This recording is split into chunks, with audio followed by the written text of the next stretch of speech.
Chapter 20, Tale of Two Dragons. Uriel stood at attention in front of the table of happenings as Or watched Nikal enter the cosmos. Uriel could see Or's eyes following something, but was not privy to the images moving above the table's surface. "Uriel, I have a job for you. Go and get the dragon from the prison cell. When you arrive, I will unlock the door. It will be done as you have instructed." He eagerly moved into the portico and headed straight for the prison. As he neared the vineyard, the waning screams of the dragon could be heard. Nikal reached the eastern gate of Olinthial. He noticed that Shatar was not far behind him. "I don't need an escort. This is my cosmos," Nikal thought. "If you are not joining me, then do not enter into my cosmos." With those last words, he stepped out of Olinthial. Shatar cringed at the thought of following him through the vast Asoavel. He reached the fiery gate and slammed it shut. The sound was carried on the Asoavel and rang with such force that it knocked Nikal down. Nikal stood up, dazed from the ringing within the empty cosmos. He grabbed his head and rubbed his temples while his eyes adjusted to the darkness. Suddenly, he could clearly see the blackened stone of fire trapped by the outer edge. He tried to transport himself to the stone of fire like he had always done before, but was unable to move at such speeds. "I know you do not expect me to walk to my throne," he yelled out, knowing only Or could hear him. "You will walk wherever you go from this point forward," Or's voice called back. Nikal contorted his face, then stomped deeper into the cosmos.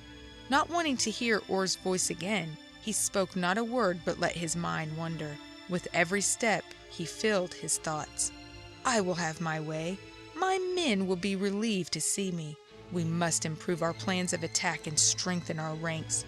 I will recreate my ornament." With this last thought, he concentrated on claiming the northern sector throne, becoming king and destroying Or's temple. Or continued watching Nikal's journey to Aphar, then reached over and drew up another image. It was Uriel traveling to retrieve the dragon. Or gave his attention to both scenes. While he knew Nikal's thoughts, he understood that the longer Nikal walked through the Asoavel, the more outrageous his ideas would become.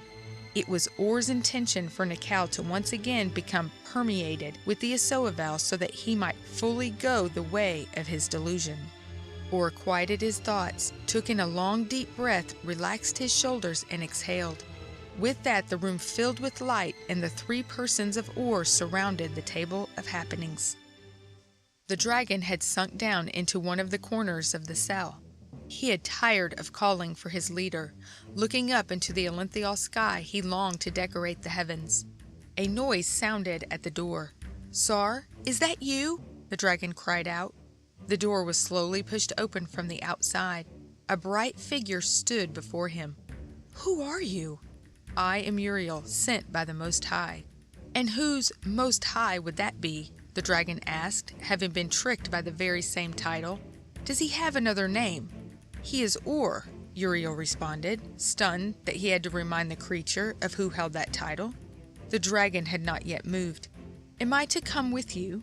Anything to leave these walls." He rose from his corner, arching his back and rolling his shoulders as a sign of fatigue. "Uriel, I know that name. You are the head of Rebets, where the Abir hunters rest. You are famed for your love of the cosmos' vast skies," the dragon said, wanting verification that this was who he thought it was. "That is me, and yes, you are to accompany me to the Olinthial Hall." The massive structure of the dragon's tail weighed heavily on the soil. "May we fly?" he asked. "I was not created to be bound to the ground." Uriel was unsure how to handle this request. While the dragon's size was threatening, nothing else about him was. "If we fly, you must stay by my side. Or can see all things. He will not allow you to escape." Uriel lifted his foot off the ground, stepping into the air. He walked up into the sky with the dragon closely behind.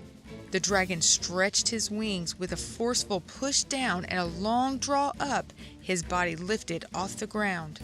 "How did you do that?" asked the dragon as he joined Uriel. "Do what?" "I could not fly in Olinthial before, but now with you I can. You are a great one." "I have done nothing. Or has released you and removed your bonds so that you can fly," informed Uriel. "I am nothing but a servant, a messenger of Or. I am no greater than any of the other angelics." The dragon's comment made Uriel feel uneasy, so he hastened their journey to the Olinthial hall. The surface of the table of happenings showed several events playing simultaneously. Jerahab was still watching Nikal trudge through the cosmos. Nicamabed was enjoying a scene of radiant light pouring out over a darkened image, while Kolhengal was leaning on the opposite side of the table, with his chin resting on his palm, gazing upon a scene of a large celebration. They all looked up as Uriel approached. "Let us meet them outside," Jerahab said to the others. With a nod of agreement, they moved to the portico. Uriel and the dragon touched down before arriving at the hall. When they arrived, Uriel was not sure how to address Or in his three persons. "Sir, your majesties?" Uriel began in an awkward fashion. "I present you with the dragon." He stepped back and stood at attention as the dragon shuffled forward. Jerahab stepped out to meet him. "I can see you are no longer our serpent of distinction. You abandoned your post for a false promise. Your impatience has eternally cursed you." "All I wanted was to adorn the sky. I wanted to be free," the dragon pleaded to all three of them. "And you were to adorn the sky. Did we not promise this to you?" "But Enticer said the Most High wanted to see me. I simply went. How was I to know that Sar was the Most High?" the dragon belted out. His eyes revealed mixed emotions. At times, he looked like he was going to cry, then like he was ready to pounce.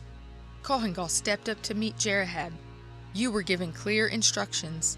You chose not to follow your orders. No one else can be blamed for your decision to leave the altar.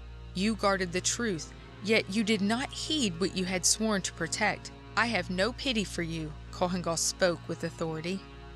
"Then let me go back to Sar. He promised me he had a place for me in the heavens," begged the dragon.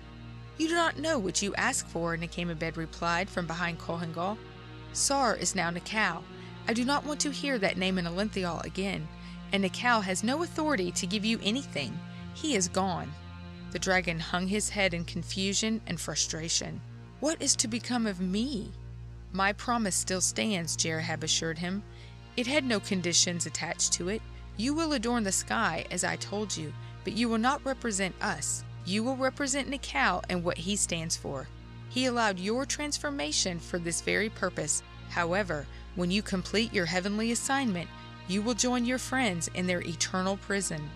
He turned and left, leaving Nicamabed and Kolhengal to finish the instructions. Jerahab returned to the table of happenings. He closed his eyes and could feel the darkness of the cosmos and see Nikal arriving at Aphar. Jerahab's eyes opened, and there, dancing across the surface of the table, was the exact set of images, for he did not need the table. He was omnipresent and fully aware of everything. Still, there was a certain comfort he and the others found by using the table of happenings, if for no other reason than a conversation piece. Nikal abruptly stopped as he stepped into where the waves should have begun. "Where is the waves?" These were the first words he had spoken since hearing Or's voice. He gazed down onto the surface of Aphar. The blackness seemed to absorb any hint of reflection from the cosmos. Nikal squinted, trying to make out what had become of his throne. He then looked up to check his bearings against the skies of Olinthial, but he could see nothing more than thick clouds of Asoavel.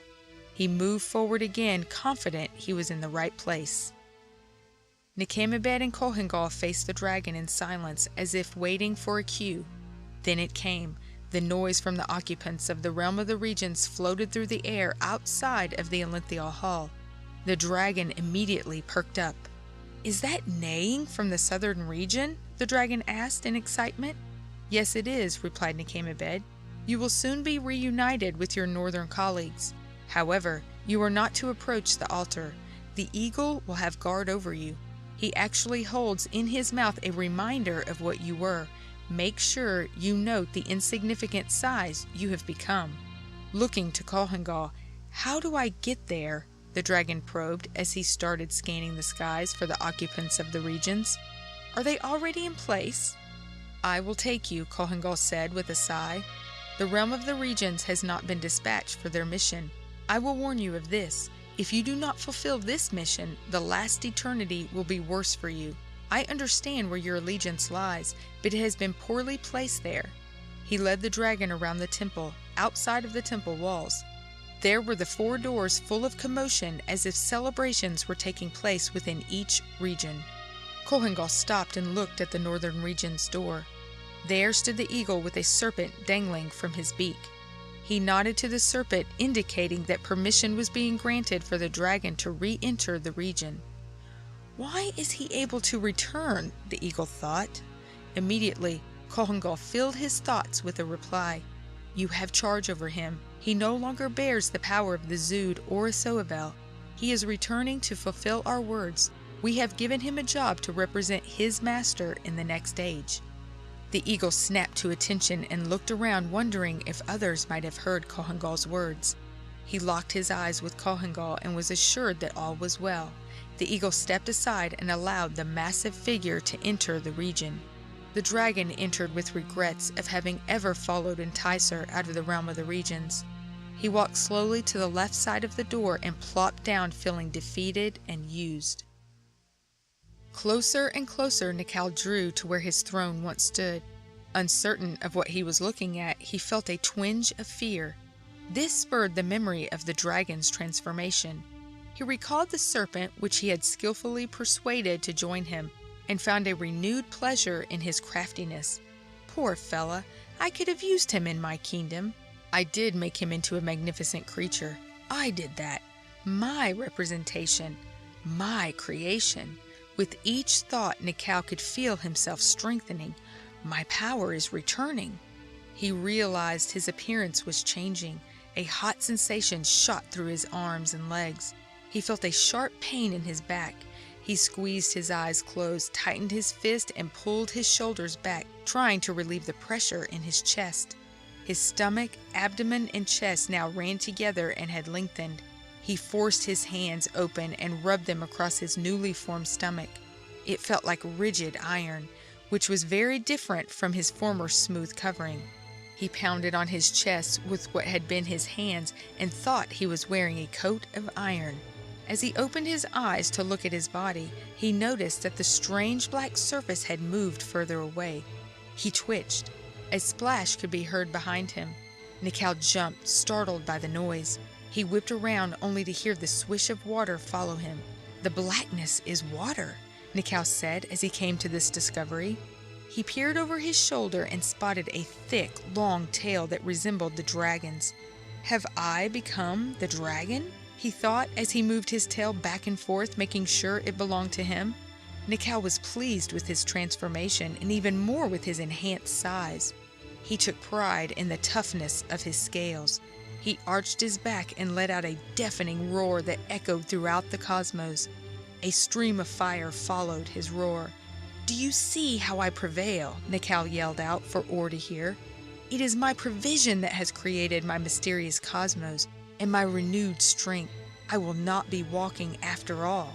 He ended this declaration with another loud roar and projected a flame toward Olinthial, and then he dove into the waters that had enveloped Aphar.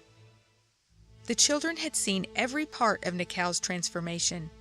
His body's stripped pale gems had fused together so tightly the air could not have escaped or entered. The interlocking pattern of his scales mimicked a coat of chain mail. It began on his chest. The fusion moved down his stomach to his lower abdomen and then continued around each leg. His body widened and his lower back thickened as an enormous tail emerged. The children watched Nikal grow in height as his body elongated and his neck and face joined together. His almond-shaped slit eyes became like burning coals, shooting rays of curved light that pierced through the Asoavel. His nose still arched and flared like an ox's, but it had compressed, causing the nostrils to enlarge and separate. His arms and legs merged into one section that flattened and widened, and while his legs were larger, they were quite stubby in proportion to his new size. What exactly has Nikal become?